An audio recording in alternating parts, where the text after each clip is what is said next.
My name is Ron Henry, and I'm here to help answer your lawn care questions. Now, if this is the first time you're joining us, welcome. Super happy to have you here.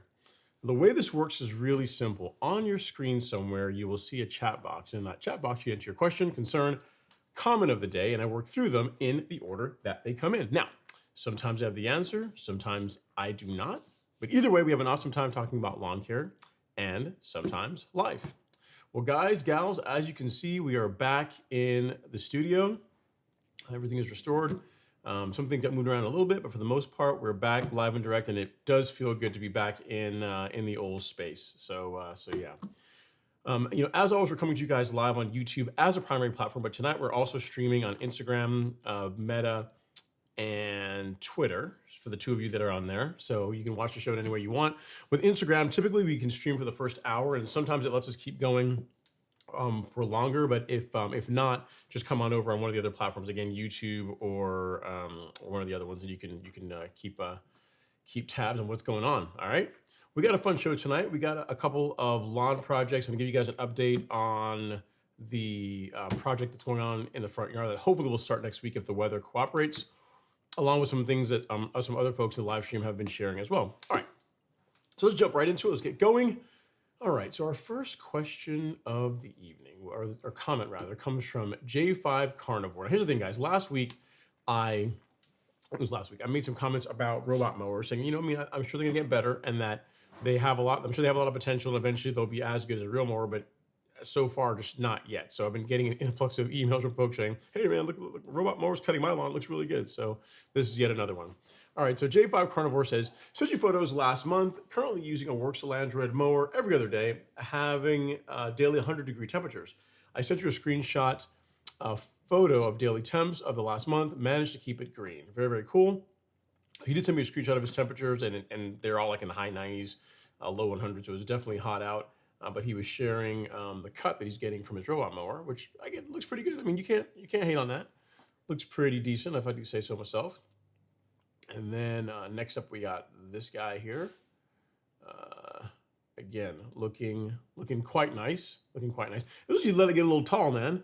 But it does a pretty good job. I mean, here's what I think will happen. Whenever they make a unit that has some weight to it, because unfortunately, not unfortunately, but I mean, just the physics of getting really good stripes, having a heavier mower definitely helps. Because then you can put a front roller on it or a drum on it. It just helps do a better job consistently rolling the grass down. So, I mean, you think about it. I mean, if they, with as good as as GPS has gotten, they should be able to, to be able to get stripes fairly good. And if you just add, a front roller and on a heavier unit, I would, think stripes should be fairly, let's say not impossible, but I mean, it's within the realm of technology. Like, we have the technology to make this happen. Just a matter of whether, a manufacturer wants to go through the extra cost of building something that can do that, given that not everybody's going to really care about it, right? It's going to make the mower more expensive. It's going to make it heavier.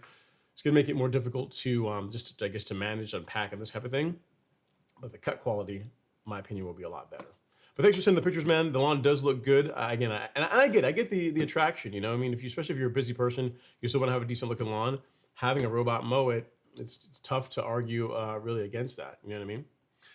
Thanks again for sending the pictures. Really do appreciate it. All right, next up we have Gene DeWolf has entered the live stream. He says, mixed up my biggest batch yet in my 31-gallon tow behind sprayer yesterday for my 21,300 square foot lawn. Acelepryn, 4 ounce, propiconazole, 10 ounces, azoxystrobin, 8 ounces, RGS at 64 ounces, and humic at 64 ounces. And cool.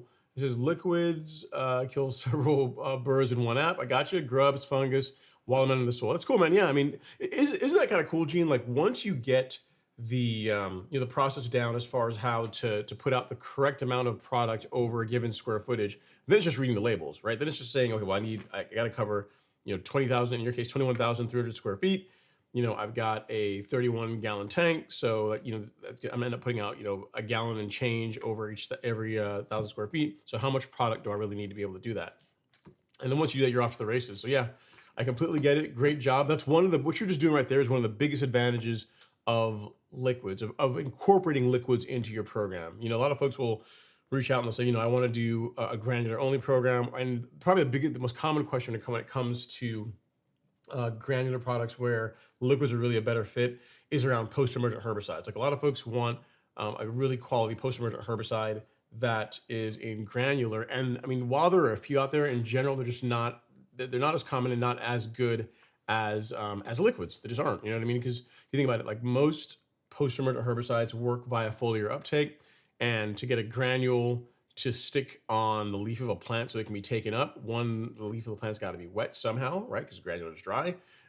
And it's got to be a relatively fine prill so that it will actually stick to it. It won't just fall off and go into the soil. So in general, just like the process or the method of applying granular products don't really lend themselves well to post-emergent herbicides, but liquids, like what you're doing, does, right? The nice thing is that once you do a jar test and you're able to confirm that the products that you're using will play nice together, they're not going to like gel or do anything kind of weird. You can save a lot of time, especially when you're doing like what you're talking about, right? You did a fungicide, an insect control, a grub control, and also soil amendments. The nice thing about all those that all those need to get into the soil to work. You know what I mean? They all need to be watered in, and they all need to get in the soil. So they all benefit from say using a spray nozzle like this flood jet, like a larger droplet size, something like that. So I think it's probably the only thing you really have to you want to have as a consideration. For example, I wouldn't necessarily, listen, you can't do it, but I wouldn't be too quick to go out and say mix fungicide with, let's say if I were spraying for spurge, right? And I'm using like Celsius and a surfactant, I probably wouldn't put fungicide in the tank along with that. You know what I mean? So whenever in general, if you're going to be doing liquid sprays and stacking products together, like what you're doing, and again, you already know this is more for everyone else that's watching, is that if you can, you want to combine products that work via foliar uptake together, ones that will perform better with a finer droplet, and then products that need to get in the soil to work, like your fungicides, insecticides, pre-emergence, lawn soil amendments. All those need to get in the soil to work. That's where you can combine those together, and it tends to work out pretty well. So great job, man. Glad to hear that you're having great success. And then he follows up. He says, your resource calendar is the best. Keeps me ahead of any potential issues. Thanks for all you do. You're very, very welcome, sir. Really happy that you're getting value out of all the resources we put out. And for any of you guys that are wondering what he's talking about, on the Golf Course Lawn Store, if you were to go to resources and where is it, under lawn care schedule, and then under monthly application schedule, we have a month by month breakdown. We have like a matrix for both warm season lawns and cool season lawns, but we also have a month by month breakdown from February all the way through November that covers various inputs that you can apply to your lawn. So it covers your pre-emergent, if you're going to do like any kind of overseeding, timing around doing that, if you're going to top dress, when to do that, if you're going to do insecticide, fungicide, like all the things pretty much to have a very, very high quality stand of turf grass. And this is absolutely free. We have another one that's in our academy, in our paid course, but a lot of folks were able to use this and get really good results. So thanks for the feedback, Gene. I'm glad that you're getting value out of it. And again, if I can help with anything else, definitely let me know. Keep doing what you're doing, man. Obviously, it's working. All right, J5 Carnivore says, thanks for all the tips, keeping my lawn green this summer. Awesome. Well, you did the work, man. You did all the work. We share a lot of guidance between the blogs and knowledge-based articles and that type of thing, and the live stream. But again, you actually got to do the work, which obviously you did, because the grass looks green, even with the robot cutting it. I mean, you didn't even cut it. You had a robot. We had a machine cut, a robot cutting it, and it still worked out okay, right? Can't beat that. All right. Next up is Tamara Price. She says, hey, Ron, and good afternoon, everyone. What's going on, Tamara? Hopefully you are doing well. Thanks so much for coming to hang out in the live stream. We do appreciate it. All right. And then Gene DeWolf says, prevention treatment is light years easier, more effective, and cheaper than attempting to cure problems after the cure. I think so. The thing is, I've gotten some blowback over the years. I mean, people less so, but when I first put this out, folks, we'll go for example, we're going to walk through this a little bit. So in the calendar in April, I talk about putting out insecticide, right? So you either do a Acelepryn SC or a Acelepryn G, which is what I like to do. And then we get into May and June doing your preventative fungicide apps. So folks will say, well, why do you put out, unless you have insect damage, why would you go out and put out insecticide? Or if you don't have lawn disease problems, why apply fungicide? Well, I mean, again, the calendar and really everything that we do on the store is really for people that want the top percentage of of quality turf at home. It's not for people that really want to mow their grass once every couple of weeks. You're someone that wants to stand out within your neighborhood on your particular street. You want your lawn to look the absolute best. And what that means is frequent mowing more than anything else. And the thing is just the fact that when you're mowing frequently, right? So several times per week, you're injuring the grass more, and that unfortunately has the side effect that you can, unless you're using sharp equipment and just and even in general, if you are, you're just increasing the likelihood that you can have disease problems. So applying fungicides preventatively, again, we like to do it in the months of May and June, and then again in the late fall, does wonders for keeping disease problems at bay during the time of the year when lawns are more susceptible to those types of problems. Same thing for insect damage. Like you could wait till you see grubs in your lawn or damage from them, but that really stinks because yes, you can then go out and apply a Acelepryn or go apply another insecticide and get rid of the problem, but the damage is still there. And much like with insect damage and lawn disease damage, really, when you go out and apply a fungicide curatively, or you apply an insecticide in a curative manner, you are not. It doesn't reverse the damage, right? So if you let it, whatever the problem was, you let it kind of run for several weeks. Depending on the extent of the damage, you could be looking at several weeks for it just to recover on its own, right? So it's one of these things where prevention is definitely better than curing after the fact. If you think of the way like how golf courses take care of greens, like most courses will spray fungicides every monthly for sure, but some is often, depending on where they are in the country, every 3 weeks. You know what I mean? Because you think about the part of the course that gets mowed more than any other part of the course are the greens. The part of the course that is, you could argue is stressed more than any other part of the course are the golf greens, right? So you combine, very low mowing heights, and just frequent injury, just always being cut. They don't mess around. They don't wait until there's a bunch of disease that shows up on the greens. That would be really bad, right? So they just preventatively do this. So the program that we put together, I think, works really well. I mean, it's a good program for residential lawns for people that are trying to get like a fairway type look at home, and which is why you honestly don't see, like if you look on our blogs and knowledge bases, you don't really see any articles on like maintaining a green at home, because in my opinion, I think that most people don't realize what they're signing up for. It's a lot more work than you realize, both the mowing demands and then everything else that just goes into it. I used to say the lower you go, the more you have to mow.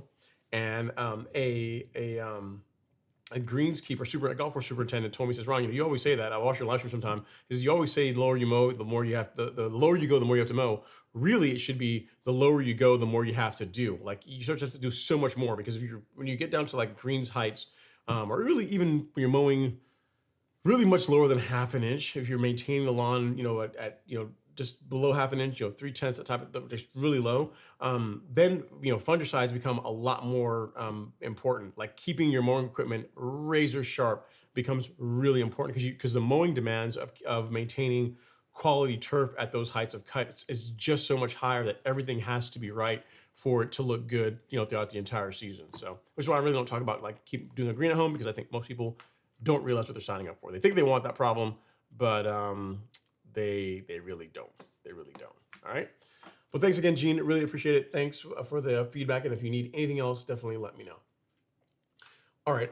Next up, we have what we have here. We have Helio Castle. He says, how long? I think these came out in different orders. He says, good evening, Ron. Hope all is well. I've sent you an email regarding my front yard. Had to forward the email since I don't have time to get on the live chat.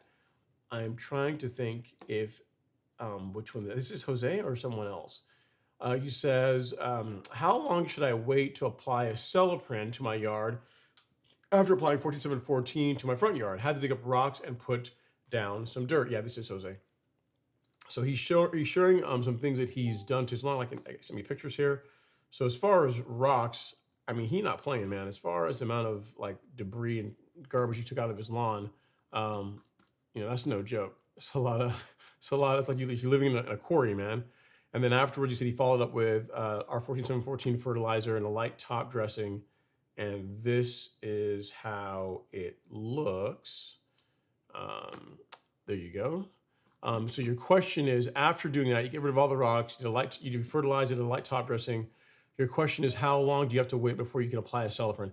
You don't really. Those two they don't really interact. You know what I mean? It's like if you asked me, uh, let me see an example. Let's say if you told me, hey, I just sprayed Celsius on my blanket sprayed my entire lawn with say Celsius, which is a selective herbicide, yesterday. And I'm starting to see some crabgrass, and I want to go out and do a spray of Drive Accelerate. I want to do a blanket spray. How soon can I do that? I wouldn't tell you to go do that the following day, especially if you sprayed Celsius at higher rates, because those two, as far as the grass interacting similarly because they're both herbicides, you could have an adverse problem. But if you're talking about putting out fertilizer and then an insecticide, no. So in other words, if you wanted to tomorrow, you could go out and apply acelepryn. There's not really any issue with doing that. All right. So hopefully that helps, sir. Hopefully all the work you're putting in, getting all the rocks out, which is important, and then the light top dressing helps. There is one thing though I got to point out, Jose, that I did see here. Did jump out to me in this picture, and that you're going to have a bit of a challenge with is you see all that shade that tree is casting.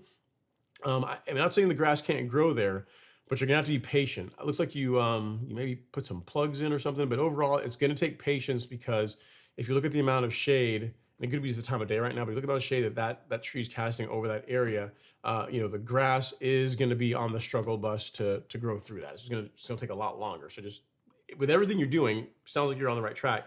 Just keep in mind that sunlight is the fuel, and it fuels all the growth. And if you're dealing with a lot of filtered light, which you are, by having that tree and all the shade that it's casting, it's just going to take longer to see results. So as long as you're good with that, you should be all right. All right. Hope that helps. All right. So next up we have Mr. Jason Harrison in the live stream. Jason sent me a video of some new toys that he got, or a new toy that he got. I'll share it with you guys in a little bit. He's happy Friday, everyone. It's August. Let's finish strong. Well, for us warm season folks, yes, we're getting on more on the tail end of the season. At least from lawns looking their absolute best, but cool season folks, this is about to be their second win. You're going to start seeing a whole lot of top dressing and aeration and overseeding starting to happen here soon. For us warm season folks, what do we have to look forward to? We're through the first week of August, so pre-emergent. You guys start thinking about that. I'm a fan of getting your pre-emergent out late August, early September. So if you don't have your pre-emergent as yet, it's a good idea to start thinking about that, so you have your products when you need them. But Jason sent a video in here before the show of some new equipment that he got. I'll share the video here with you guys really quickly. Check this out. All right, lawn family. Unboxing a new. Well, I'll let do show for himself. New gear. Right.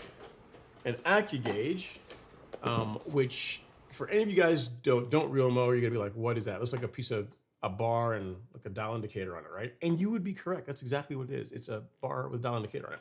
So what this is used for any of you guys that don't real know, this is the tool that we use to set the height of cut very precisely on a reel mower. Now, Jason's didn't have the handle. I got mine that has a handle, because why not? It's kind of cool, right?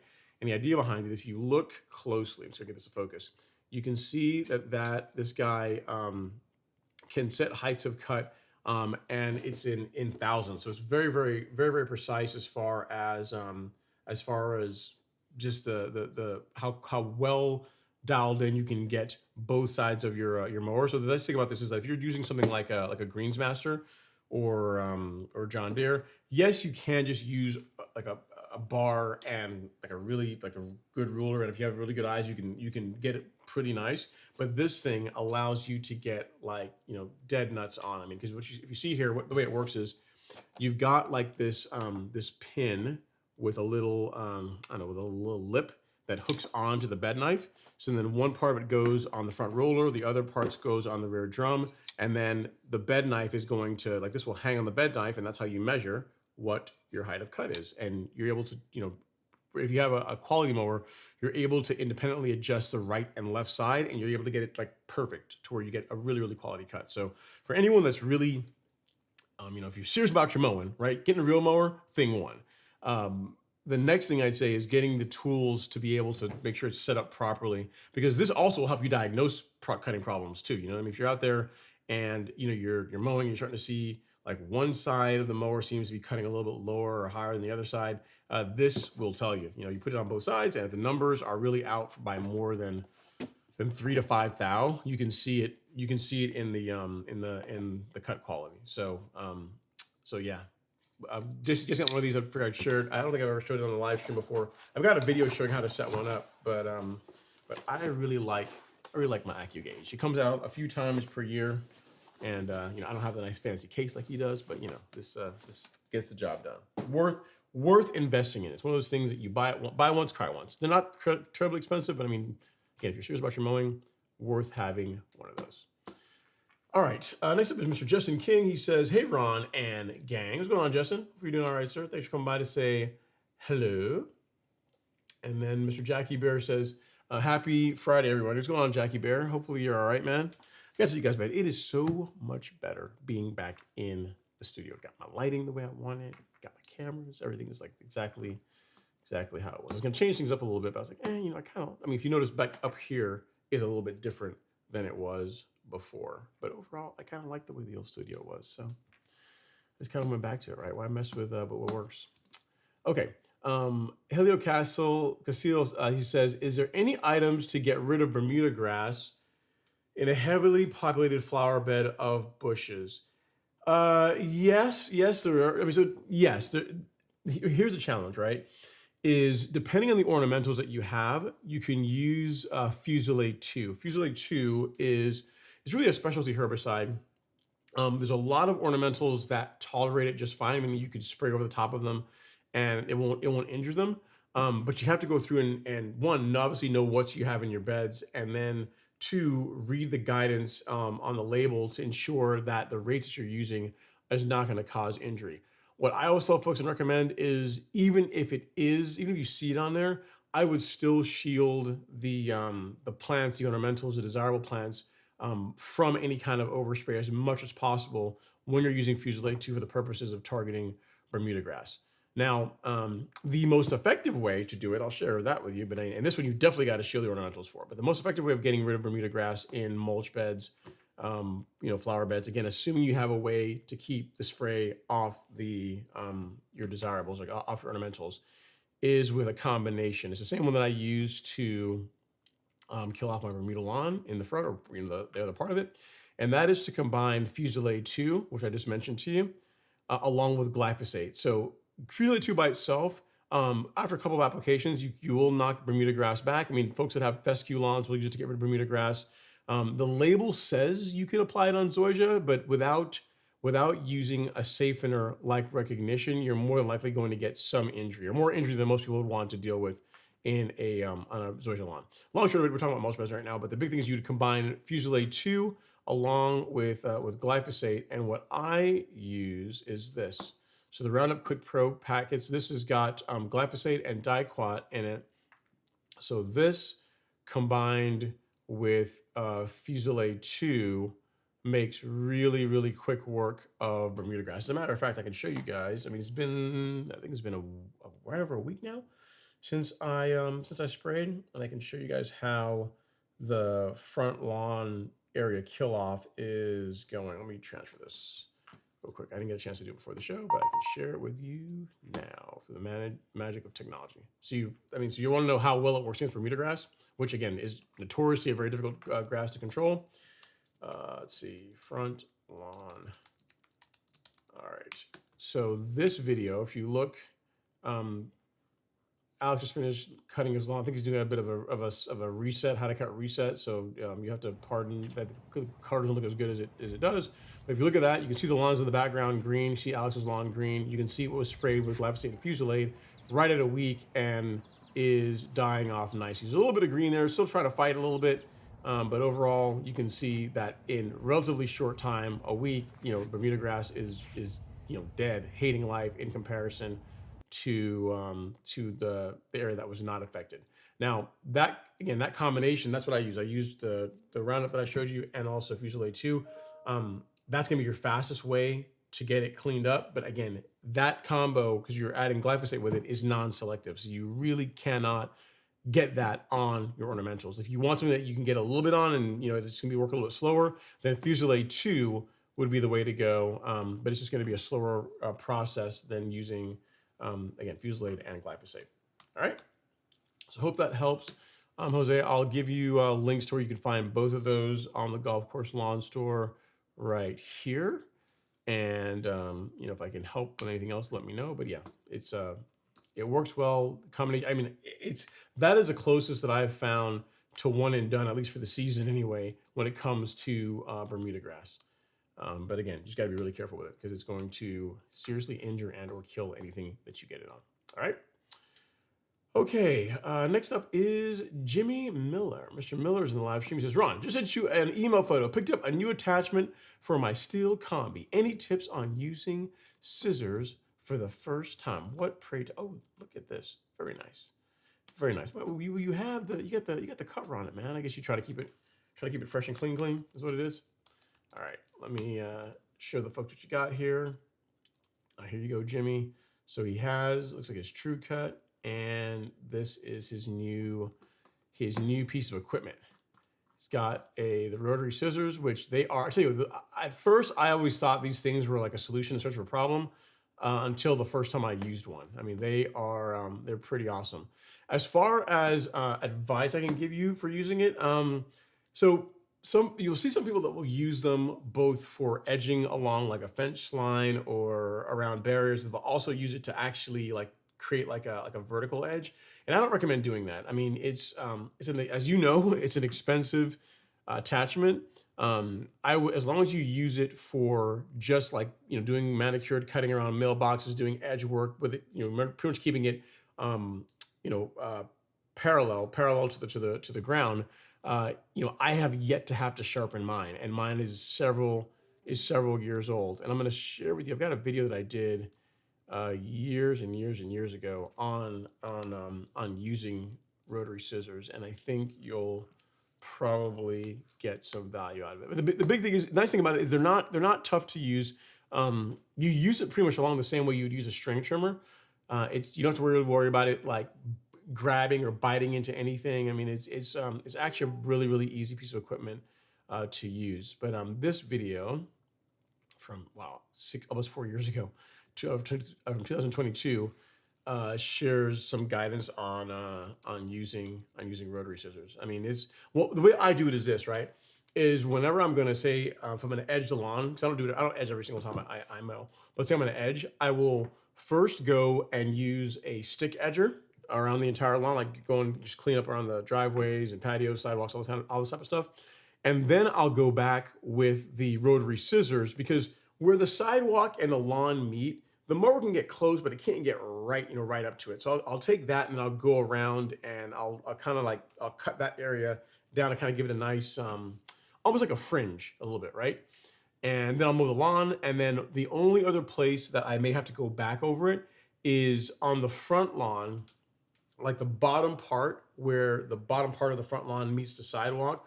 The mower can't get right down there because of how low it is. So I'll have to go, after I finish mowing, I'll go there with the rotary scissors and I'll kind of blend it. You know what I mean? Because I can see what the height of cut is, or how the cut looks after using the real mower, and I can use the rotary scissors to kind of blend that 2-3 inches that I wasn't able to cut along with the existing lawn, and it all looks like it was all cut with a real mower. So just a few small tips. It's not difficult to use. Again, probably you should use a string trimmer. And the only thing advice I'd give you is just don't turn it vertically and try and use it to edge. You can do that, but I mean, why use an expensive piece of equipment like that for that purpose? You got a stick edger for that. All right, but in the chat, if you look, I've got a video that I just posted that will provide some guidance that I think you'll find useful. It's a relatively short video, but it's a goodie. Short, but good. All right, hope that helps, sir. Okay, next up we got Jailhouse. He says thanks. Okay, and then next up is Robert Rainey. Says, is this a rerun of the live stream? Everything looks like it did before. Nice work. Yeah, man. Here's the thing. What I actually did. I tell you, I actually went and it doesn't look exactly the same, because I think this was turned the other way. I think it was pointing in the other direction. I think, but literally what I did is I went back and looked. I just fired up the old live stream. I said, okay, well, what was where exactly? And I just mirrored that. Now down below, you guys can't really see that, or can you? I don't think you can. Yeah, these areas down here look a lot different, because there used to be a lot of stuff down there that I don't really use or need anymore. So I clean that up. So there's a lot less like junk down there now.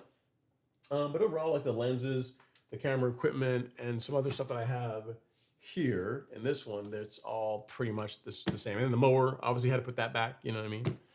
And but this section here is also different. Like you can't really see there, but these used the AccuGauge was up there, and these were on top of the AccuGauge. But I actually lowered the hats down so you change it up a little bit. So it's not exactly the same, Robert, but only a very trained eye will see the differences. All right. Okay, next up is Israel Rodriguez. He says, my grass looks more yellow and less healthy and dense near a few rotary sprinkler heads that partially spray the grass right in front of them. Could it be that it washes off what I spray, urea, iron? No. What it could be is that area could be getting too much water. That very well could be it. You know, if that area is getting more water than the other parts of the, like where that irrigation head is throwing, you very well could get some discoloration. So overwatering, you can get like yellowing of the grass from doing that. So I wouldn't say that it's as far as it washing off or getting rid of the product. I mean, as long as you are giving, if you, I'm assuming those products you're applying your like the iron, I imagine it's like a foliar spray. So as long as you're allowing it to dry before you irrigate, which doesn't take very long, like 4 to 6 hours, and you're good. Highly unlikely that's the problem. What it likely is that if you go out and you actually watch the irrigation running, you may find that within 2, 3, 4 feet of the irrigation head, it's like water. It's watering a lot heavier. A lot more water is going in that area than is being thrown further out, and that could be likely be causing the yellowing that you are seeing. So the way you would fix that is a couple of things. You may have to replace the irrigation head. That's a possibility. You may have to adjust the nozzle. Most of those irrigation heads have like a nozzle that has a set screw that you can use to kind of tune how much volume, but also kind of tune how it throws. And then the last thing you may have to do, again, depending on how it's set, is if it's not coming up very much out of the ground, so it's just barely getting above the surface, you may have to raise it a little bit more so that it's kind of like when it sticks up, it's like the surface of the soil is here and the top of the irrigation head is here. So when it's throwing, it's not like it's running into soil or running into the grass and causing water to pool in that area. You know what I mean? So I would check those things. Again, it could be replacing the irrigation head. It could be just tuning it a little bit. It could involve raising it. And if you're replacing the irrigation head, you may just, raising it an inch can make a really big difference as far as not causing overwatering in the area that's just surrounding the irrigation head. All right. So hope that helps. Sorry dealing with that, Israel, but that's what it sounds like to me. Highly, highly doubt that you are washing off your fertilizer. It sounds like that area is being overwatered. Again, I haven't seen any pictures, but I mean, I've seen that happen on lawns before, and it sounds like that's what's going on to me. All right. Hopefully that helps. All right, let's see here. Jose Castillo says, robot mowers are about as good as a butter knife on a microwave steak. Yeah, I mean, they're still in their infancy. I should say this. For the purposes of how most people that want a robot mower intend to use it, I think they're actually pretty good.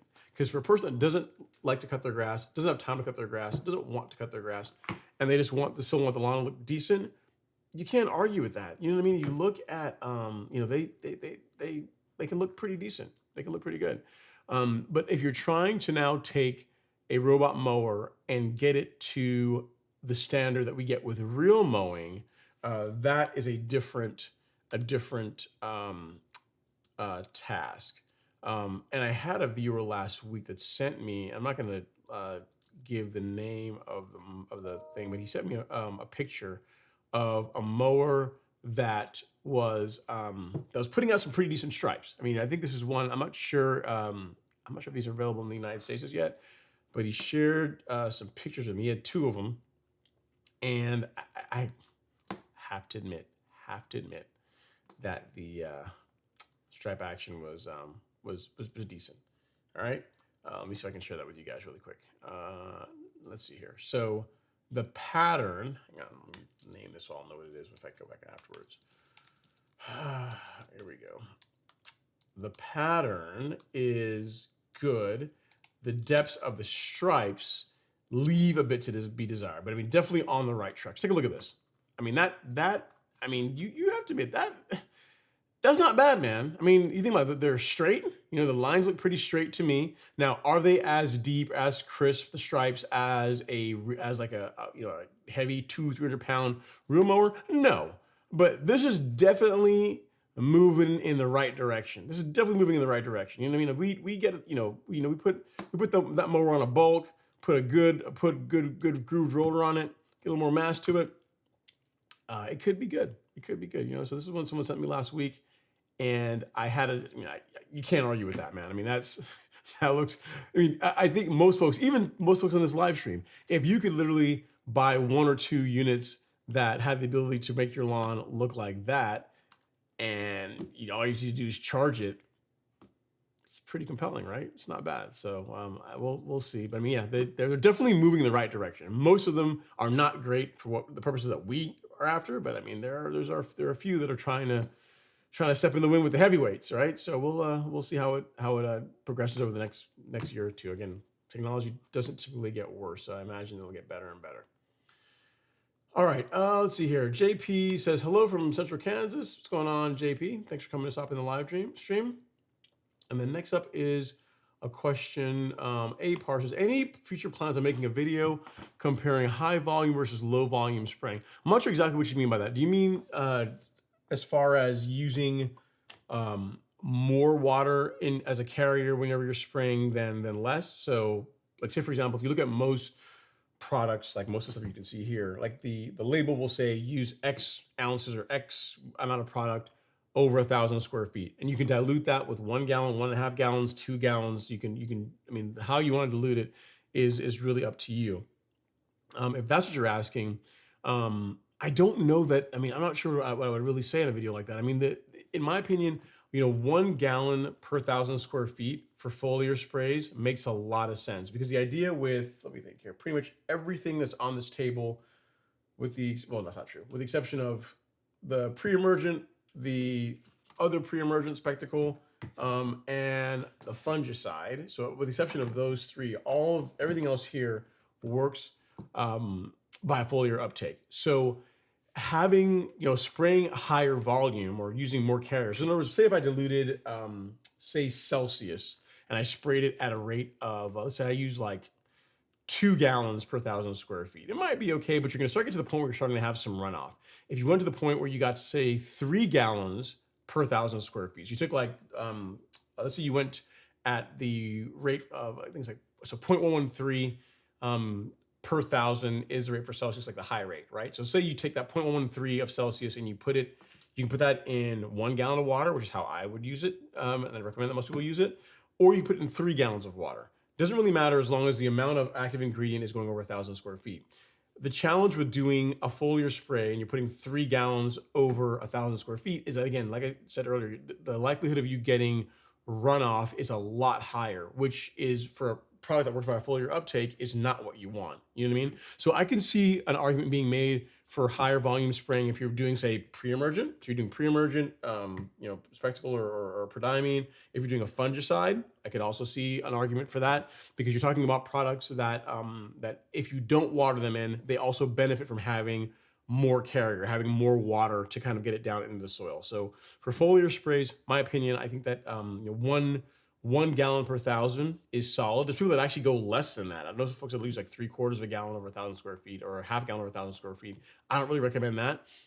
But a gallon per 1,000, I think, is a happy medium, where you're balancing a bit of fudge factor. So if you overlap a little bit heavy, you're still going to be okay. And also like application time. So like say if you start get to the point where you're spraying, 2 gallons per 1,000. Now my 4-gallon sprayer, instead of covering 4,000 square feet, it's covering 2,000 square feet. So that's more fill-ups, more work, more time. You know what I mean? So really going higher than 1 gallon per 1,000 really is, I think you benefit for that really when it comes to products and to get in the soil to work. Like you look at the label, I believe for like Pillar SC, I believe they will say 2 gallons per 1,000. And then for For certainty, you could also spray it again with a higher dilution rate, but again, 1 gallon per 1,000 I think works well for foliar sprays. So that is all I would really say in the video. I thought it was pretty apparent why you would not go why you would not use a ton of carrier for foliar sprays, but to each his own. Hopefully that helps, APAR. All right, next up is TR Play. He says, those stripes from the Lubas looked pretty good. Photo sent last week. Yep. I just showed the folks the pictures, and I have to admit, these do look, I mean, they are definitely respectable. Like, are they as good as a Greensmaster? No. Are they better than what you typically see in a robot mower? Absolutely. So these are definitely moving in the right direction. I would agree that this is not bad. Well, again, a little bit more weight on the mower. Maybe looking at the sidewalk, it looks like the height. Let me get like this up here. If you look at where the grass meets the pavers, it looks like the height of cut is a bit taller. So you're maybe, I don't know, what is that? It's probably 2 to 3 inches, something like that. So if we get the height of cut down a little bit, maybe that'll help produce a little bit better stripes too. But again, overall, again, the big they've got right is that the lines are straight. Like I've seen some mowers that will stripe, and they tend to kind of be wavy, or the kind of it's on the curve. They won't actually track straight, and these look pretty straight. So that's probably the harder part of the equation to solve. Now it just needs to more weight, lower height of cut, and then a good roller drum setup, and you should be there. You know what I mean? I admit, it looks pretty good. All right, next up is Jimmy Miller's. Ron sent 2 more photos. Lawn is slowly recovering from summer scalp after the mower went down. You said you sent more pictures, did you? Let us see. Let me see if I can see anything else here. Oh yeah. I mean, it's coming back. I mean, it's still on the struggle. But I didn't know if I got pictures before of the scalp, but yeah, it's definitely, I see green coming through, so we're definitely moving in the right direction. Let's see, you sent another one here. Jimmy Scalp 1. How about that? Okay, so here are the pictures that he showed of his lawn after being scalped and how it is recovering. All right, so here's a close-up, and there is green, right? So you can't really, it's not bad. And then a wider shot, and yeah, I would agree with you, Jimmy. It's coming back. It looks like the area there in the middle, maybe that got cut a little bit lower than the surrounding areas, but yeah, it's coming back. It's coming back. Well, here's what I tell you is next time you're gonna do this, plan for like late May to do it is what I'd recommend. Like, don't wait all the way till like late July, August to do the scalp. Do it a little bit earlier in the season so there's more time for the grass to recover. But yeah, overall, it looks like it's coming back, man. I can't argue with that.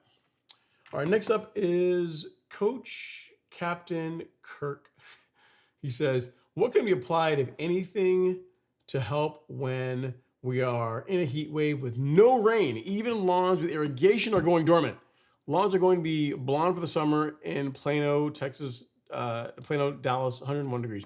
Yeah, so a moisture manager would be what I would tell you to do. Like, I'm actually testing one right now. A company that was putting something together for me. Like everything else in life, it costs twice as much, it takes twice as long as you think it's going to take. But I actually have it. Actually, I can show you guys the bottle. I can't show you the product. I can show you the bottle. What it looks like.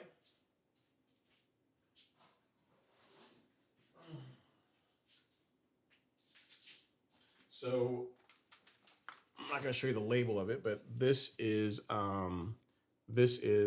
what they said to me. See, so capped off. I got it a couple of days ago. So this is a moisture manager that will replace the one that we used to sell on the golf course lawn store. So I got a couple different, I do 2 different versions of it. So I'm going to be spraying this, and yeah, we'll see if this becomes available this season. Definitely by next season it'll be out. But I mean, I've got something cool that you'll be able to use for that very, very purpose. I'm working on some stuff in the background, guys. We're working on some other things too. But I mean, that's one thing I can talk about. I was mentioning it earlier this year, but I mean, again, everything takes longer than you expect. We got something in the works. Got a sample there, and I'm pretty excited about everything that's in that product. So should should fit the bill for what you're looking for. All right. All right. Next up, we have Jimmy Miller. He says, I applied 1608 propiconazole, and my first time using PGR at full rate, how to cut his 5/8. Any suggestions? Keep mowing it. I mean, here's the thing. You did it in the time of year when the lawn is seeing a lot more stress. When you applied growth regulator, you say did it at full rate. You mean to say that you followed the once per month application rate?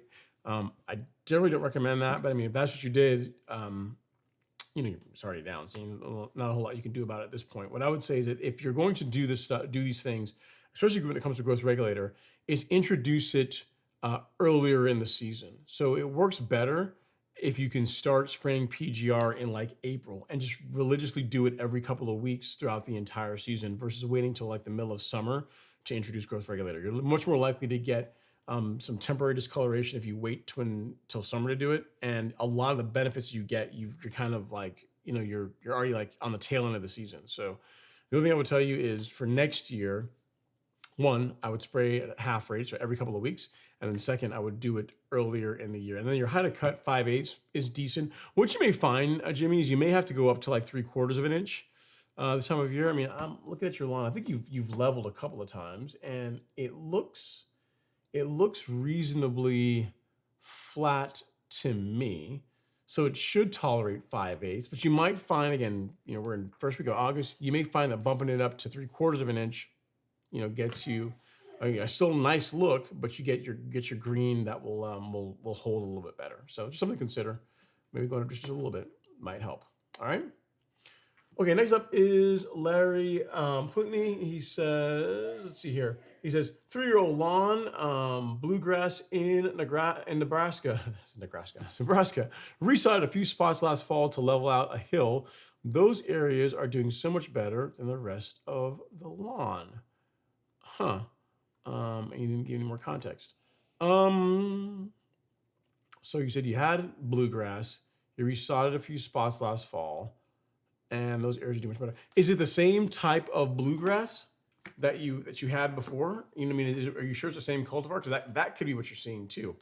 If yeah, I mean, it could be that what you're seeing are the benefits of one cultivar over another. Because I mean, I'd imagine like if you told me like, hey, a couple of weeks later it looks better. That can happen with when you freshly sod a lawn. But if you're telling me you put this in last fall and your entire lawn, including the areas that you just resodded, have gone through a winter, gone through spring, gone through a lot of summer, and the areas that you resodded are standing out like noticeably better, looking noticeably better than the areas that are not, given the same watering, same fertilization, same treatment, same inputs, everything else. I would wonder if the cultivar, like the grass, the sod that you're using is the exact same one that was already in the lawn. That could be as simple as that, is why one area looks a lot better than the other. You know what I mean? Okay, next up we have Robert Rainey says, Alex is Integra. Man, do not listen. Alex is a child of the 90s, man. He likes his tech. Alex has had like I think he's had at least two. Let me see. He's got two. He's had another one. So I think since I've known him, he's had 3 Integras, and he had like a Lexus, like the older big body Lexus. I think the LS, is it the 460? The old the big body Lexus, like from the late 2000s, early 2000s. He had one of those. He likes his 90s cars. You know what I mean? I get it. And the tag does look pretty clean. I can show you guys again. See the tag there. Got his 4Runner, but the tag is part. I think he's a white one too. So he good call out, Robert. Robert's like, forget the long. Let's talk about the Acura. I don't know. Sometime, well, if you want, I mean, I'll have to ask Alex sometime to talk about it. I've asked him before he wants to come on the live stream. He's like, I don't want to get on the live stream, whatever. But if you guys want to know more about it, I guess I can ask him. So yeah, he likes his 90s cars. He does. All right, 90s and early 2000s. Okay, next up we have Hells. He says, those robot stripes look good. I can't wait for the tech to improve. I'm telling you, man, it's eventually going to get there. It never gets worse. I think what we're seeing here, again, if we can drop the height of cut and get a little bit more weight, get the more to go on a bulk, get a little more swole, so we can roll a little bit better. I think we're going to be there.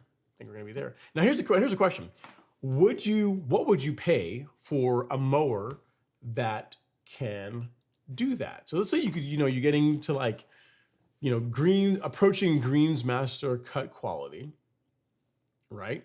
And it requires nothing on your part other than maybe you've just probably to sharpen it occasionally. And I mean, a lot of them will drive back to like the base and charge themselves, right? So it's not even really that. So it just requires you just to buy it. I mean, what would you pay for something like that? $2,000, $3,000, $4,000, where you don't really, I mean, other than just doing a little bit of maintenance here and there, you don't have to mow anymore, but you can still get that manicured look. What would that be worth to you? I don't know. I mean, definitely a few $1,000s, I would think, right? I think you could probably ask, I don't know, $3,000.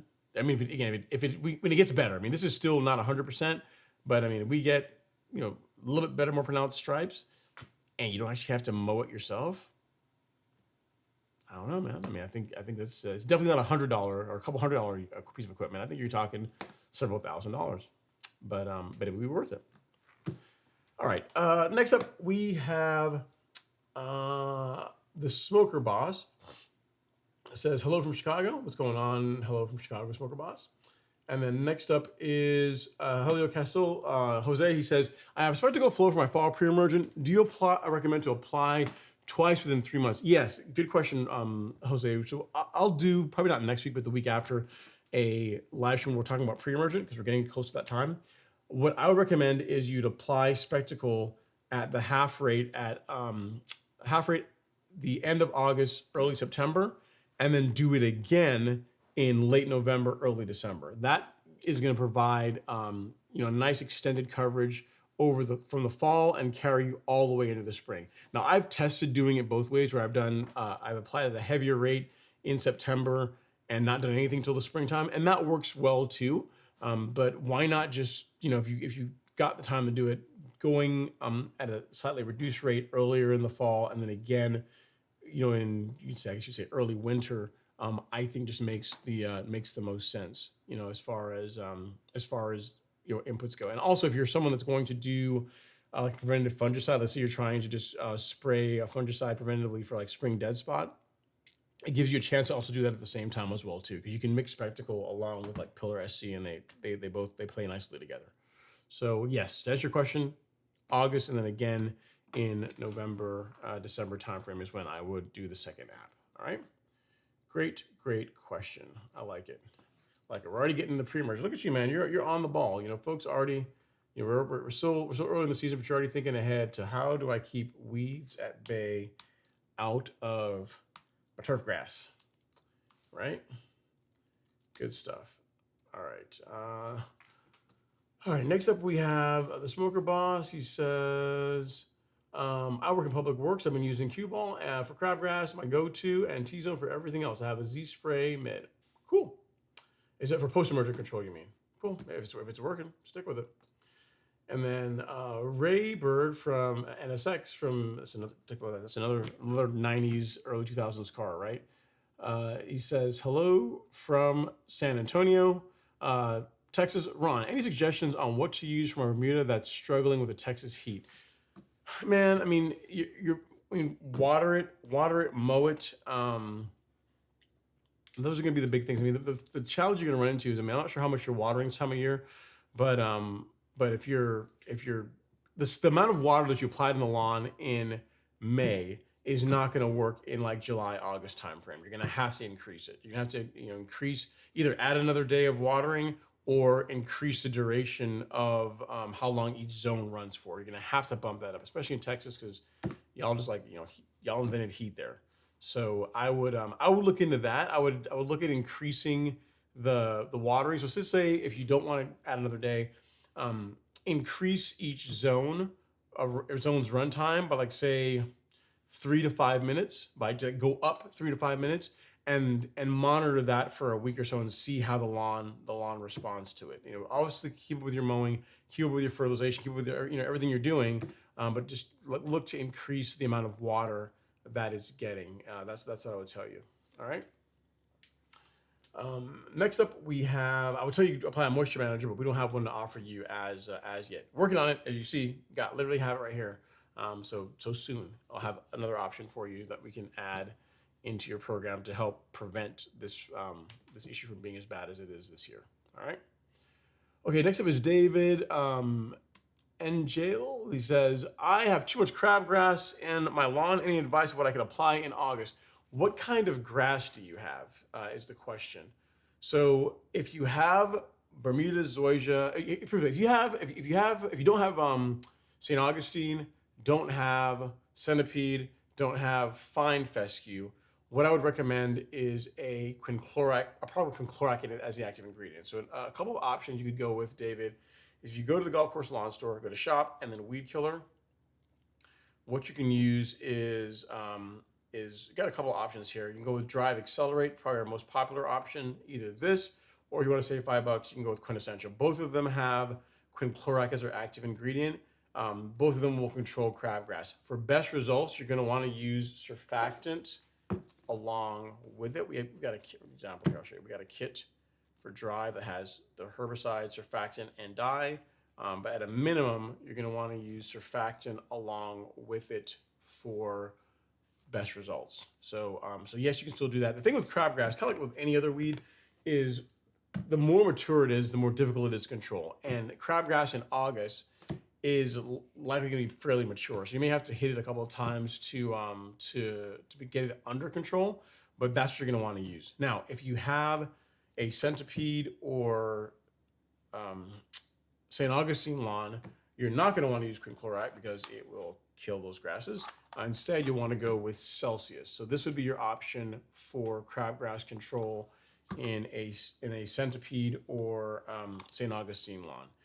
It works. It's not nearly as good as quinclorac, which is why I say if you don't have fine fescue, you don't have centipede, and you don't have St. Augustine, go with a product with quinclorac as the active ingredient. It's gonna be your best bet. But yeah, I'll send you a link to this real quick here. David, that is what I would go with were you and I were looking to control crabgrass in my lawn. I'm not sure you can click on that link, but I'll message it there on the gram for you. All right. So hopefully that helps. And you say, Coach Captain Kirk says, okay, sounds good. And then Hillier says, hey, Ron, I see you testing and developing new technologies and products. Yeah, man. You know, on that topic, I can share something with you guys. I mean, it's not launched yet. But I give you guys a sneak peek. Just you, me, how many folks are on here? Not that many people on the live stream, right? Like 60 or so. So one of the questions we've gotten over the years is, can you make this even easier than it is now? Like a lot of you guys like to buy things a la carte. You just want to order what you want when you want it, and you're pretty good at keeping up with it.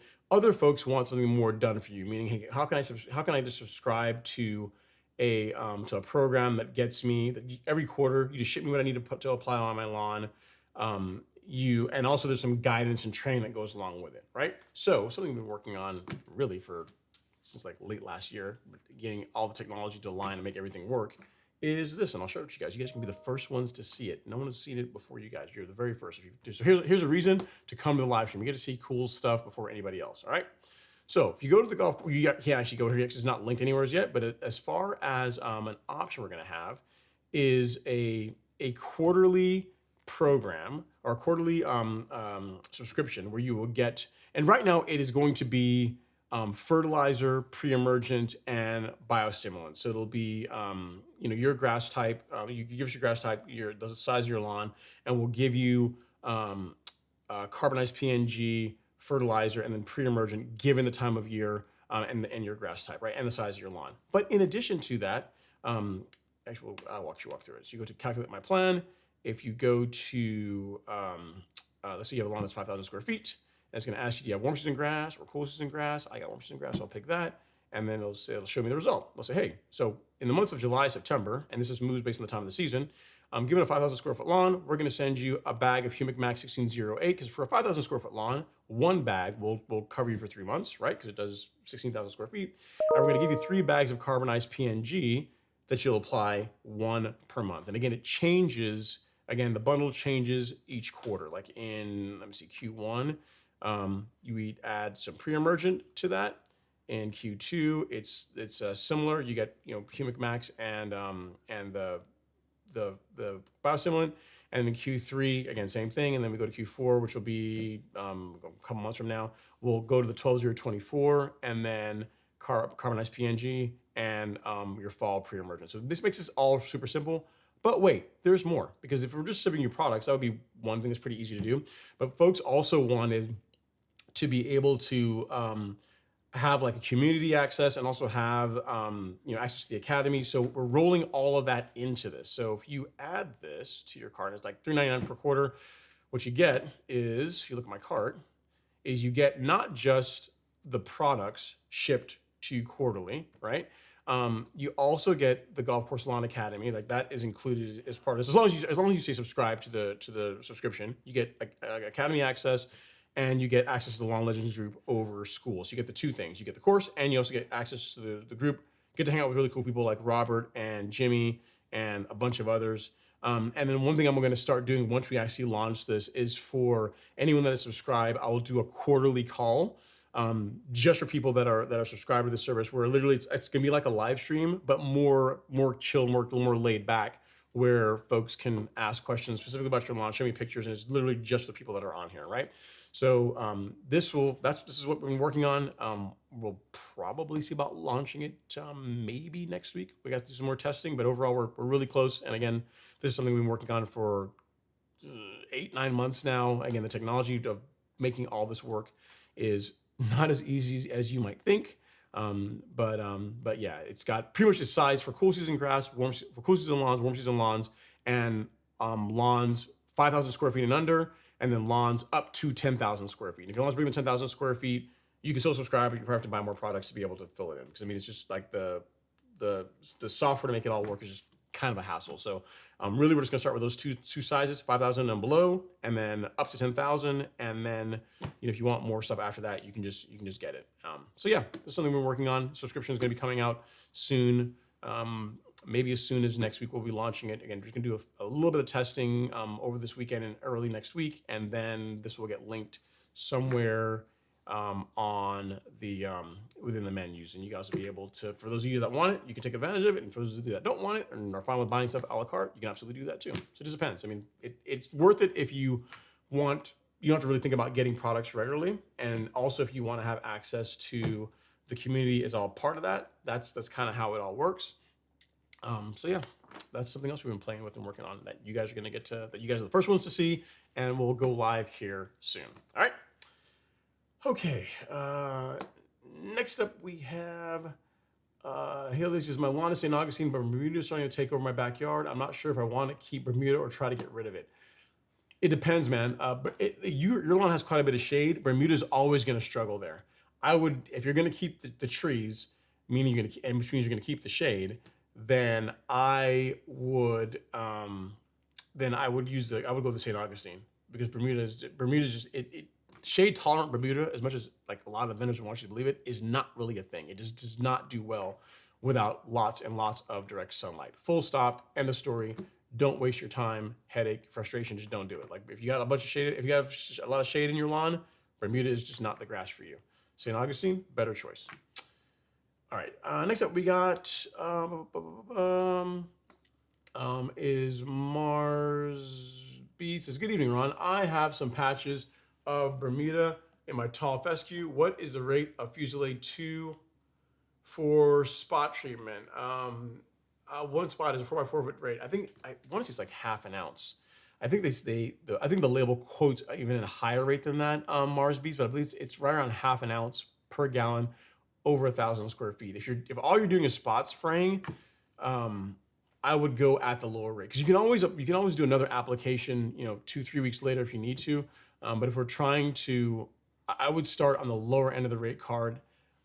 Use Fusilade 2 along with surfactant, and that way you're able to see how the fescue that's integrated or intermingled with the Bermuda grass, how well it tolerates it. Fescue tends to do quite a bit better than Zoysia does when it comes to Fusilade 2, but still, just to be careful, and also since it's, we're in summertime, I would stick to the lower end of the rate card. Again, half an ounce per 1,000 square feet. So half an ounce gallon of water over 1,000 square feet. A 4x4 foot spot, I don't even know the math on. I mean, you're talking about, what is that, 16 square feet?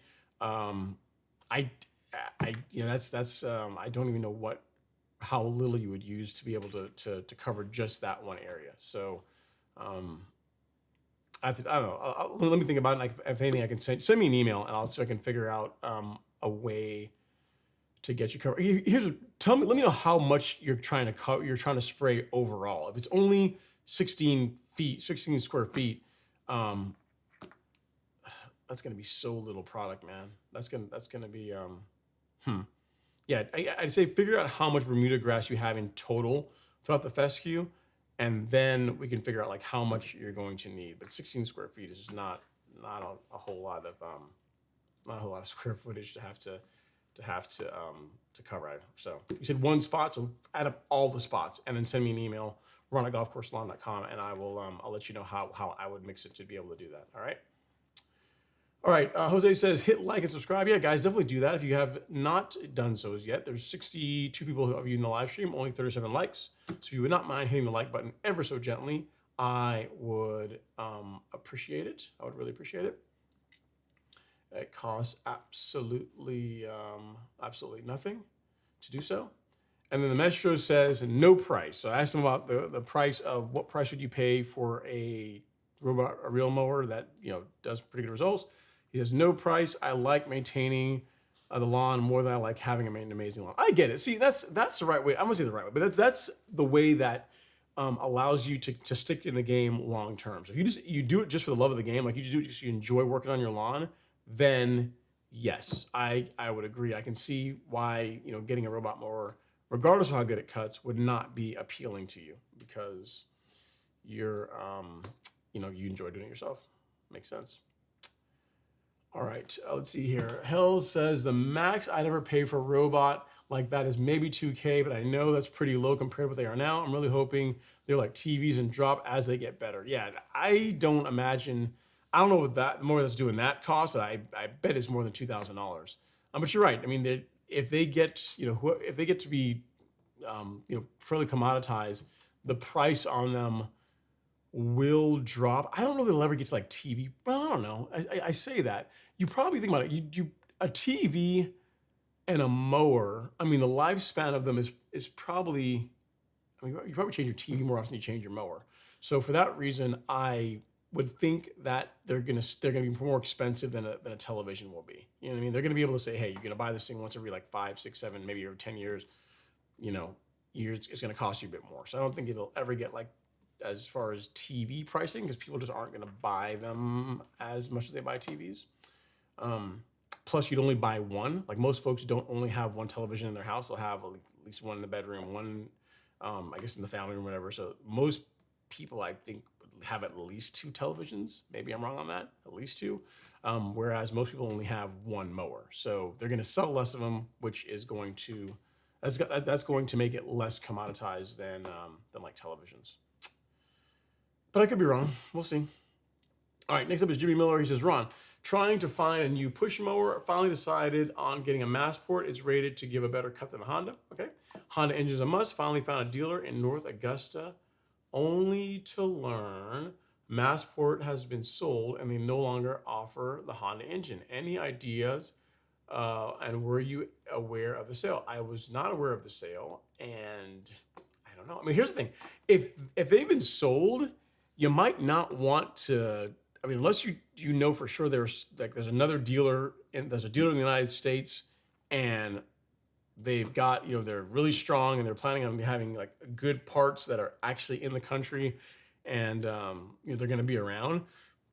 I don't know if you want to invest in it. You know what I mean? You want having the mowers. Buying the mower is only like part of it. Having a supply of parts when you need them, really important. Having somebody you can pick up the phone and call when you have a problem, also really important. So maybe on some level, maybe you dodged a bullet by not going the Massport. You know what I mean? I mean, because unless there's a distributor or distributors within the United States, ideally you don't only want one. If there's multiple and they have the mowers and parts, and they that way you're pretty certain you're going to keep getting parts. then I might consider it. But I mean, if it just got sold, that I don't know about that, man. You might want to wait and see how that shakes out before you invest in one. Ray says, thanks. You're very, very welcome. Happy to help. Let's see. TR Places, congratulations. I see you'll be speaking in November, Tifton TurfCon. I know it won't be why everyone should own a robot mower. So what is your topic? See you there. I am? I didn't, no one spoke to me as yet. What on earth? I'm speaking where? Hang on a second. November. Where do you see this TR play? Tifton Turf Conference. Is this UGA? Is there just November 5th? No. Agenda. Am I on here? Holy macaroni. I am on. Maybe they're still using the same. No, that was last year, man. I was thinking they should have said something. No, if you look, that's from 2025. I'm like, how am I on? What he's referring to, guys, is this. I'm like, Dr. Philip did not reach out to me and say, I mean, I'm happy to, but he didn't say anything. Like what he's talking about was last year. I was invited down by UGA to speak at the Turf Conference, and where am I? There we go. Landscape and social media leaders, Ron Henry. So that's what he's talking to. But if you look here, man, that was 2025. I was like, about to say, no one said anything to me about it. Again, happy to do so, but I mean, I should know before you guys put me on the schedule. But yeah, the topic was all about, it's about social media, lawn care, growing a YouTube channel. If you're going to talk about how to reach a broader audience when it comes to lawn care, because a lot of folks, a lot of academics, they're all excellent, all awesome as far as explaining and knowing the ins and outs of lawn care or just how to manage weeds and how to take care of turf grass at a very, I say scientific level, but a very academic level. And the thing I was sharing when I was speaking at the conference was that in many ways you have to make it approachable. If you make it to where you make it more complicated than it needs to be, you're going to turn an audience off. So just being able to distill the complex down to a way that it's easy to understand, it's more digestible by the average layperson is probably the biggest lesson you can learn when it comes to expanding your reach when it comes to lawn care. It's probably true for everything, right? Probably true for most topics. I mean, the more scientific, or more propeller head you are with your explanation for any topic, you will attract a very, very narrow audience. And the more broad you can make it, you just open it up to them. So I think that probably not only true for turf grass, it's true for most things. All right, TF Prime says, hey Ron, hope all is well. I just did a top dressing on my lawn this past week. All is going well. Question about pre-emergence this fall. What options are there besides Specticle Flow? Okay, so I'm guessing you got warm season grass because you're asking about Specticle. So what you can do is this. If you don't want to use Specticle, if you got warm season lawn, I would highly recommend it. I know it's expensive, but it's more expensive because it's worth it. Having said that, if you don't want to use Specticle, what you could do is a couple rounds of prodiamine. So you could do prodiamine in late August, early September, and then do another one in late November, early December. It's not going to be as good as Specticle as far as controlling Poa annua and other cool season weeds, but it's better than a single application, and it's definitely better than doing nothing. If you want to do a combination that again, still not as good as Specticle, but it produces decent results, is if you can mix Princep, so simazine along with prodiamine, like that combination works a bit better as well too than just prodiamine by itself. So you can do prodiamine and simazine in August, September, and then again in November, December, and again that's again not as good as Specticle, but better than not doing anything.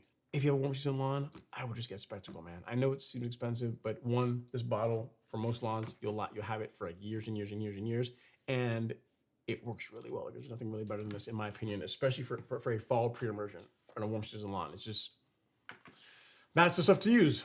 But if you don't want to use it, budget, whatever, prodiamine and simazine is what I would do. All right.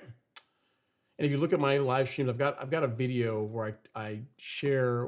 I mean, there's different ways of doing it. I share how I would mix those two pre-emergents to spray in the fall. All right. All right. Next up, we have actually. You know what, Jimmy? I'll save that because I'm sure someone else is gonna have that question. Or TF Prime. It's gonna be like, how do I do pre-emergent in the fall time? All right. All right, next up is Jimmy Miller. He says, I've been thinking about putting some fine blade zoysia out on my lawn due to shady areas where the Bermuda is struggling. Any suggestions as a type of zoysia to plug? Xeon. I would do Xeon. Granted, I'm biased, but I would do Xeon. And yeah, and because it will do a bit better than Bermuda in shade than definitely better than Bermuda. But yeah, but it's a better option for a little bit of shade. All right. TJ Rockefeller says, hey, Ron, what's the update on your lawn? I shared one already. Again, I'm killing off the front or part of the front lawn, or it's not killing off. It's been killed with a goal of replacing that. Let me pause real quick. Like everything you see there that's currently brown, dying, and hating life will be zoysia within the next week or so. I mean, it's supposed to be Monday, but with all the rain we're having, it may not be Monday because we have to, they've got to be able to cut everything out and till it, and they don't want the ground to be too wet whenever they do that. So probably sometime next week, later on next week is what I'm thinking.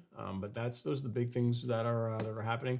Like the big shipping container that was on my driveway is gone as of like a couple of days ago. So like literally, I've got yesterday was the first day since March where everything is like normal. Like all this was moved back in 3 days ago, but then as far as like everything being cleaned out and like the house being like I say back to like normal was like yesterday. So I'm happy about that and happy to be able to get back out in the lawn and just more regularly start putting that work back in now that the house is put back together.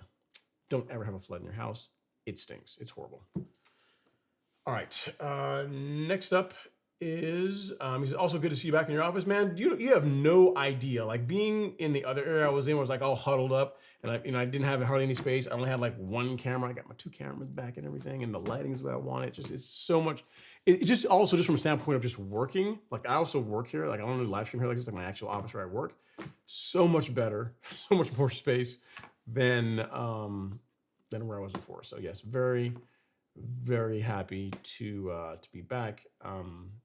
The Zoysia project is going to happen hopefully next week if the weather will cooperate, and we'll be on it. This season has been largely not awesome due to house stuff, but whatever. Such is life. Mars B says, "Will do, thanks." All right, I'll look out for it.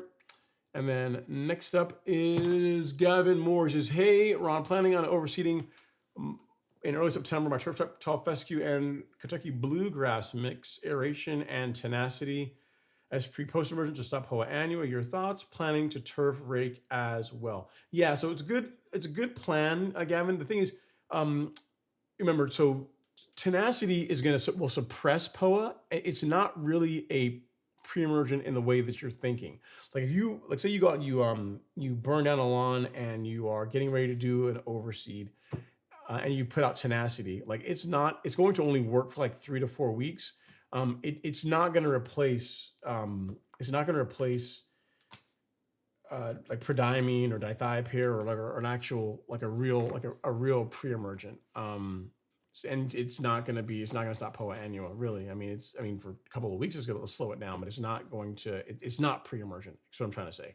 Like tenacity, if it's used as part of a seeding project, meaning you apply it and water it in. It will suppress like weeds from growing in your lawn for a few weeks, but it is not a traditional pre-emergent. It's again, the residual is very short, which makes it work well in seeding projects. Like if it worked the way like prodiamine and dimension or dithiopyr do, then it wouldn't work well in a seeding project because it would negatively impact the germination that you get from your grass seed. So I think your product, your plan is fine. I would just want you to level set like your expectations as far as what you're going to get out of tenacity as a pre-emergent. Again, it's like 3 to 4 weeks, but it's doesn't do what prodiamine or dithiopyridaz. What I would say is this, right? So if you're going to overseed, and you said you got Kentucky Blue, yeah, you got KBG. So I mean, the best herbicide for controlling Poa annua in a cool season lawn is Velocity. Really though, where I recommend it most is when people have a ryegrass lawn or a turf type fescue lawn.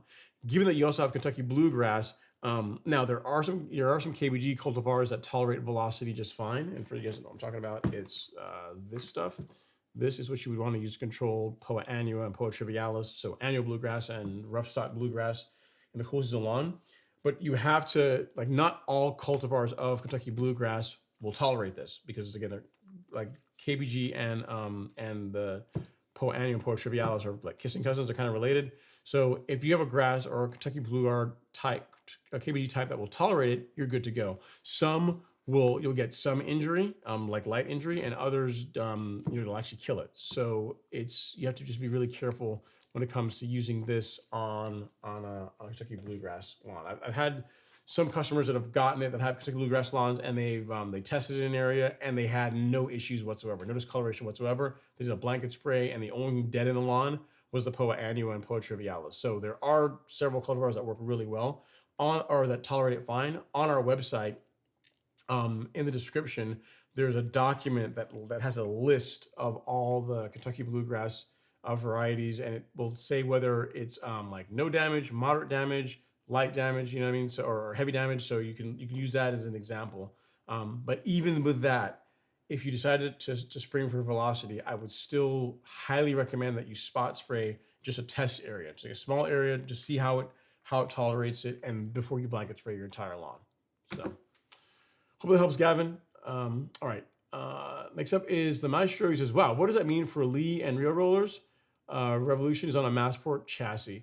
I don't know. I mean, I don't know that it, I don't know that it matters. I don't think it really matters. I mean, because it's on a Massport chassis, but there's been so many changes to that mower. So to call it a Massport is not really accurate. Like there's been a ton of changes in development compared to the standard Massport.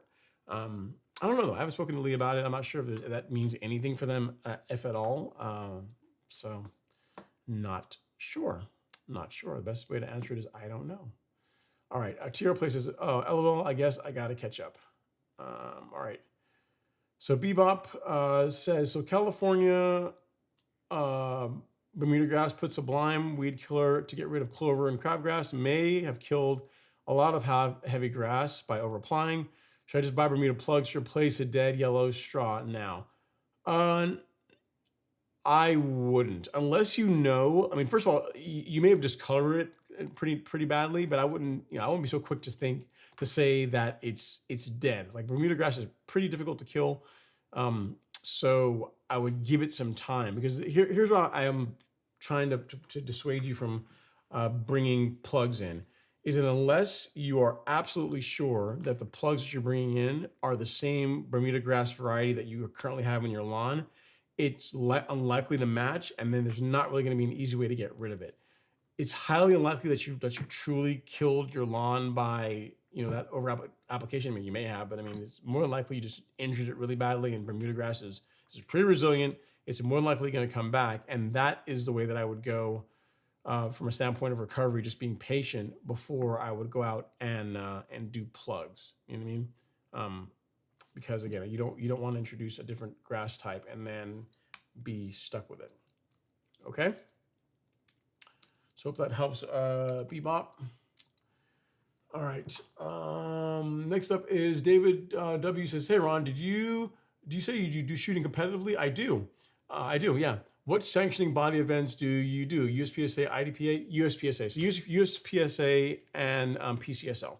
So the drag racing ones, right? So yeah, those are the divisions, or the two bodies that I compete in. Yeah.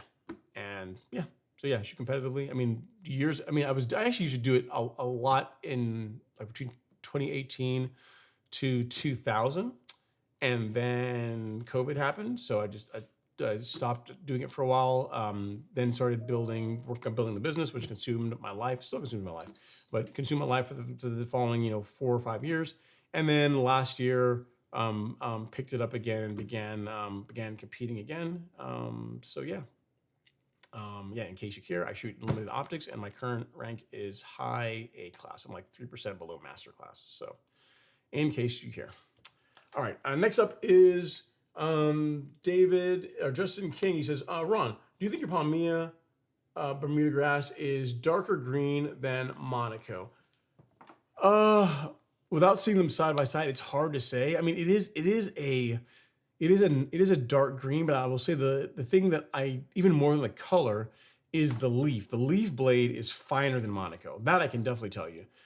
Color, and it's hard to say. I have to grow them side by side, but I'd say that from a leaf texture, which is the thing that I really look at, that Palmia absolutely wins that fight. So it's a good question. I may have to get, maybe not this season, but next year I may have to do some more Palmia and do Monaco. Maybe what else could I do? I could do Palmia, I could do Monaco, and maybe Yukon. Like do a side by side for each of them, so you guys can see for yourself. That could be kind of cool, right? But I mean, from a Bermuda grass grown from seed, the leaf texture is very much in line with a hybrid, which is why it's so attractive, so really good. And people that have been getting it have had great feedback on the grass seed. Okay, and next up he says, and also, did you test your test planter look better than Arden 15 and Princess 77? Yes, it germinated faster, the color was better, and the nice thing is, overall throughout, the texture was the same. It was very uniform. So yes, in every way, it's superior to Princess 77 and Arden 15. Yes, germination, color, leaf texture. It's better than both of those. Like, so because Princess 77, great grass, but its germination time was more along the lines of like the 2 to 3 week time frame. Arden 15 was 9 days, and then Palmia was like 4 days. So I mean, it began growing really quickly. So it's, I mean, just much better cultivars. But it's better in every way than those two. It's what I would use if Princess 77 were still a thing and Arden 15 were still a thing, and we have Palmia now, and I'm choosing a grass based on what I've seen, I would go with Palmia. All right, so that's probably the best endorsement I can give you as far as between those three. Now between that and between that and Monaco, I've not really compared Monaco like side by side or seen. I've not grown Monaco myself to be able to tell you that it would be how it would look. But I imagine that it's going to. I mean, Palmia is pretty sweet. Okay, next up is David W. He says, I'm in the middle of a huge lawn renovation project, 10 cubic yards, wow, of soil over 2,000 square feet. Dude, that's a ton of material. Good grief, man. That's a lot of material. Huh. Need to do some serious grading and leveling, 10 cubic yards over just 2,000 square feet. Wow. What are your thoughts on following new soil? What do you mean? I don't even know what that term means. What do you mean by that? It says to follow soil is land left unplanted for one or more growing seasons to restore fertility, conserve moisture, and break pest cycles. Let me see, a huge lawn renovation. No, I wouldn't. I would do the renovation, and then I would either sod it or do your grass seed and get on with life. I would not leave bare dirt for an entire season. No, I would not. If that's what you're talking about, no, I would not do that. Would not do that. And I don't think you really want that either, because think about it. If you have a big 2,000 square foot area that's just basically bare dirt and you don't put some kind of grass, some kind of cover on it, like, what do you think is going to grow there? Yeah, weeds. It's like something's going to grow. It's not going to just stay bare, open area. So that would be, I would sod or seed. That's what I would do. I would not leave it bare for a season. All right. He says, I had a thought. Can I blanket spray with Fusilade 2 in a 5,000 square foot area? Yes, absolutely. Again, I would test a small area first. Turf Reptile Fescue will be more than likely be fine. I know it's going to do a lot better than Zoysia, but I would test a small area first before you blanket sprayed the entire lawn. All right. Okay. Next up is Rebel Basser. He says, happy Friday, all. I'm late to the party. Had to work 11:40 hours today. I'm going to hit the yard tomorrow with sea kelp. August weather here in the SIP has definitely kicked in. Hit that like button. I appreciate that, man. Thank you for all the love and support. And the next up says, is it, I guess this is a question, is it too late to reset my height of cut in Atlanta? It's not too late. It's just, if by you doing a height of cut reset, you're talking about like going down by a quarter of an inch, no, you still got time to do that. You can do that now. I would get it done this weekend if you're planning on doing that. Now, if you ask this question in September, no. But as far as like doing, height of cut reset, a light scalp now, that would be fine. There's still plenty of time for the lawn to bounce back. All right. Just limit it to a quarter of an inch below the height of cut that where you intend to maintain the lawn. That's what that would tell you. A4Q. Okay. All right. Let's see here. Coach Captain Kerr says, "Holy rain dance." I just received a notification on my weather app. We have rain starting in 20 minutes. See, there you go. All you have to do is worry about it. Just ask about it. You got rain. Your moisture management tips like a rain dance. Heck yeah, LOL. Well, let's hope you get a nice, good rainfall, and that helps the lawn to do well. Marcus says, is Spectacle G granular just as effective as Spectacle Flow? Oh yeah, I mean, it's the same active ingredient. It's just more expensive per application than that Spectacle Flow. So if you prefer granular, you can go Spectacle G, but we'd recommend Spectacle Flow. All right. And then he says, I use a rotary Ego mower at 2 inches. All right, cool. Very, very cool. All right, next up is 2 Triller from Manila. He says, hey, Ron, and happy Friday, everyone. I noticed that some creature has been digging holes near the property line. Oh, man, I hope you don't have a mole. Game plan this weekend is to apply insecticide to refrain from animal cruelty. Well, I mean, they're asking for it. It is asking for it. But yeah, you can apply some insecticide. That's one way to go. But I mean, scissors trap will get it done quickly. I'm just saying. Mad Dog is up next. He says, how long will it take Headway G to get rid of brown spots? So great question. Headway G, so what it's going to do is it's going to prevent the any damage, any disease that's currently running rampant in your lawn from getting any worse. How long it takes for that to recover depends on the extent of the damage. So fungicide doesn't reverse the damage right away. It prevents, for example, large patch or brown patch from getting worse, and then so it stops it, and then your lawn will recover just as it grows. So case in point, if we go to the golf course lawn store and we go to, let me go here, to Headway G, look at that. And you actually in the Headway G product description, if you look here, this was some large patch that was growing in my lawn. This is probably 5-6 years ago. And this is it before, right? And I said, man, that's not good. It's not supposed to look like that. So I applied Headway G. This is what it looked like prior to the application. And then 2 weeks later, that's how it looked.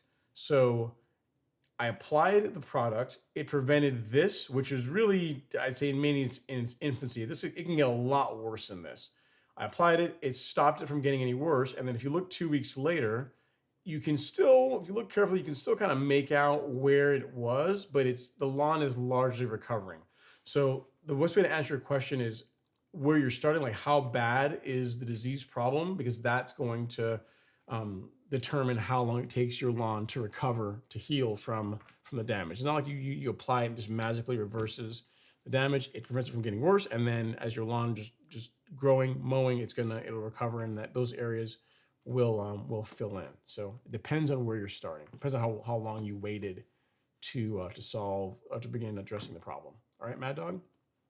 It's a good question, but not an easy one to answer. That's why the best answer is it depends. How long did you wait?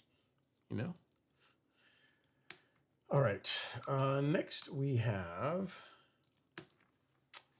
Mars Beads. It says, also in the label that I should not use Fusilade 2 in July and August. If I sprayed in September, how long before I can overseed? It really shouldn't affect, I mean, you can check the label for guidance, but given that it's a foliar spray, it really shouldn't have too much bearing on your ability to overseed. I'd say with a week or so later, if you wanted to wait a week, that'd be fine, but it really shouldn't negatively affect your overseeding project, because it's not pre-emergent, works by foliar uptake. And again, looking at the label, I don't recall seeing any guidance on there about overseeding in Fusilade 2. But again, just check it. But I don't believe you're really gonna have a problem. All right. David W says light watering several times a day for a few weeks to stimulate any weed seed to germinate, then spray them. Sounds like that's like it's not a good plan. I guess, I guess why not just, here's the thing, you could do that, but why not just put grass down?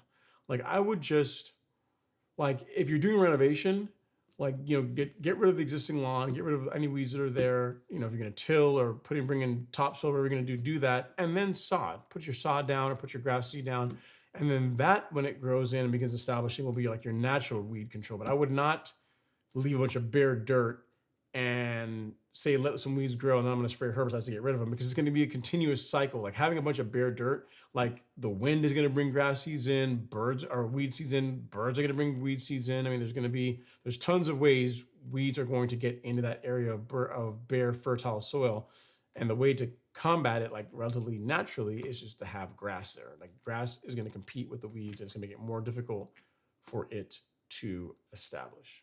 All right. You're very welcome, Coach Captain Kurt. And then next up is Jose. He says, when will be the best time for me to apply Pillar FC again? I have already applied it in late May, early June. I would do it in October and then again in November per the guidance in the calendar. So if you go to the calendar, go to resources, go to lawn care schedule and go to month by month. You will see, if you scroll down to the month of Octubre, where are we? Right here. You will see your first fall fungicide app of Headway G or Pillar SC, and then in November, your second fall fungicide app. All right, so you got plenty of time. End of September, early October is when I would do it, Jose. Okay?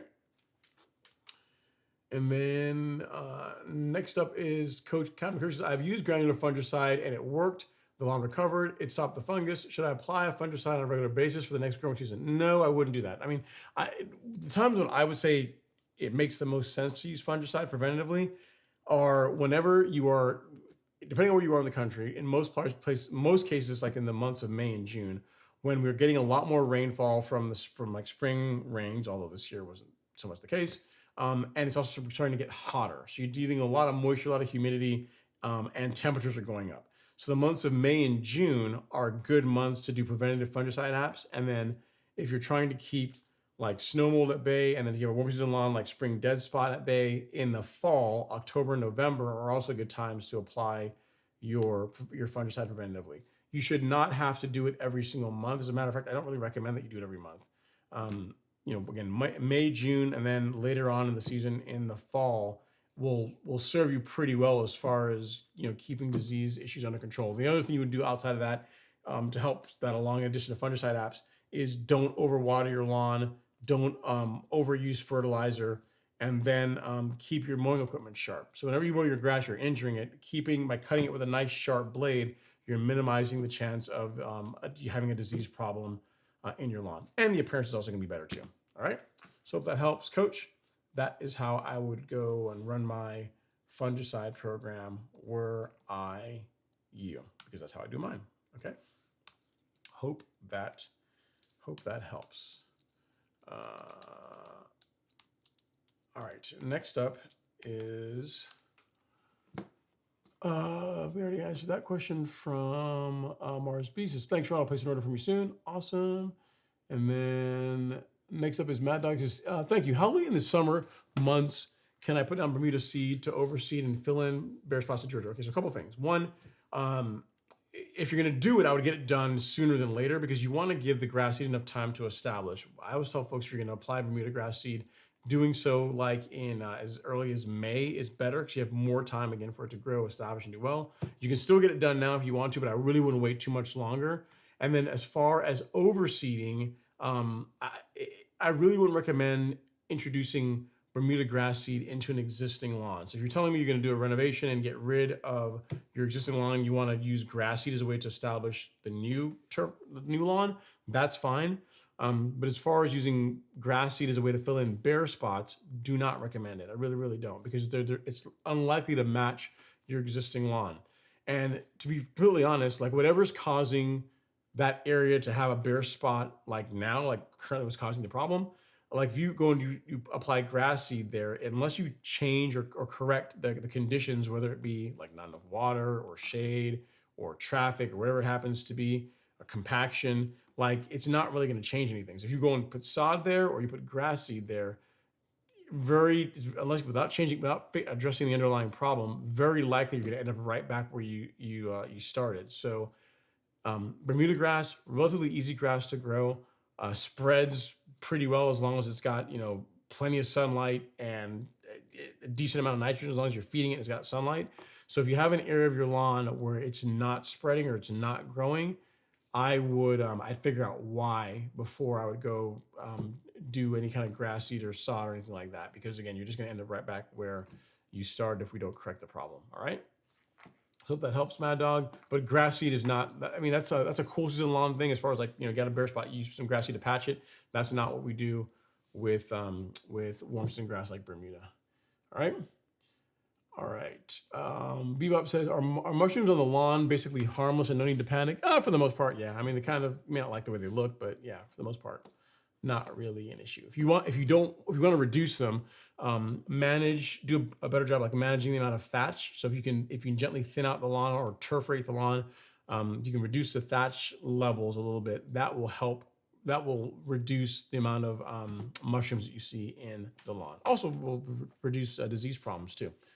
But long and short of it is, I wouldn't worry about it if I were you. It's not really going to hurt anything. It says, Bebop says, why do YouTubers recommend Spectracide 470 when it's ineffective? What is Spectracide 470? I mean, I've used it in the past. I have recommended Spectracide, and it does work. I mean, it's just not the best option compared to like using the more concentrated product. What is Spectracide 470?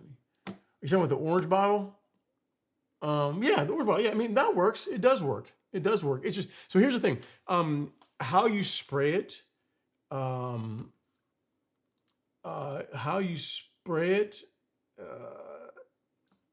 me see here. What do you say?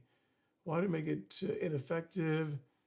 He says, it's basically junk or ineffective. Okay, so I wouldn't say it's ineffective. The product does work. I think if you look at the active ingredients that are in Spectracide, they're a lot of the ingredients, granted, in lower concentrations than what you would get on the products that we sell in the golf course lawn store.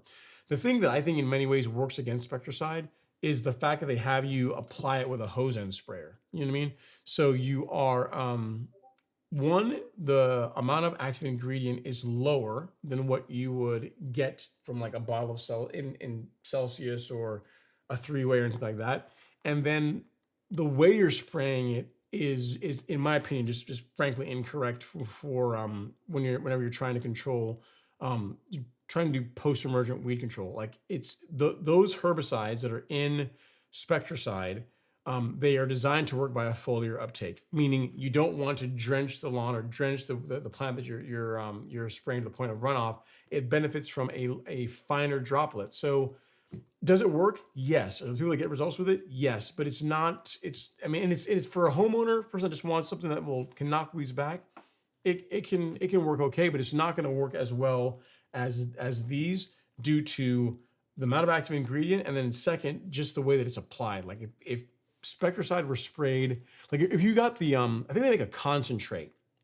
You use the concentrate and you dilute that with water and spray it with a foliar spray tip like this, you'd get much better results than if you use the hose end one. The hose end one I think is just not great. It's a convenience thing, but it's just not the best way to apply the post-emergent herbicides that are in that product, which is why you probably got not a great result with it.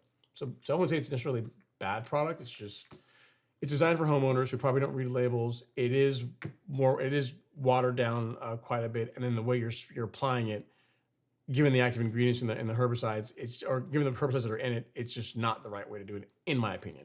Which is why most folks tend to not get great results. Okay. Next up is Mars B. Also, I understand that Bermuda is difficult to kill. Well, yeah, it's practically impossible to kill, but I mean, as far as knocking it back, it's a process. So after the first application of Fusilade 2 in September, when can I apply a second application? So if you do the first one, say early September, I would do the next like 3 weeks later. 2 to 3 weeks later is when I would do the follow-up.